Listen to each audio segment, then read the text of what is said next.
Capsicum এমন একটি সবজি যা বিভিন্নভাবে রান্না করা যায়। চীনা খাবার বা ভারতীয় পনিরের তরকারি সবেতেই এই সবজি ভালো স্বাদ যোগ করে। মানুষ এটিকে খুব পছন্দ করে কারণ এটি প্রতিটি ঋতুতেই পাওয়া যায়। কিন্তু আজ এই সবজি সম্পর্কে এমন তথ্য পাবেন যা জানলে আপনি চমকে যাবেন। আসলে একটি ভিডিও সোশ্যাল মিডিয়ায় ভাইরাল হচ্ছে। এই ভিডিওতে দেখবেন কাটার পর ক্যাপসিকামের ভেতর একটি সুতোর মতো জিনিস বেরিয়ে আসে।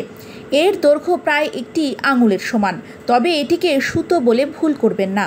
ভিডিওটিতে দেখা যাচ্ছে সেটি প্রায় সাপের মতো নড়াচড়া করছে। এটি আসলে একটি থ্রেডওয়ার্ম। অনেক সময় ক্যাপসিকামের থ্রেডওয়ার্ম পাওয়া যায়, যা বেশ বিপজ্জনক। ভিডিওটিতে দাবি করা হচ্ছে যে এটি আপনার পাকস্থলীতে প্রবেশ করলেই বড় কোষ খেতে শুরু করে।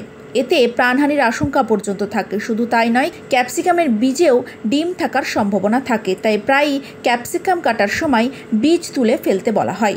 আরও অনেক সবজি আছে যে সবজির সঙ্গে পোকার রং হুবহু মিলে যায়।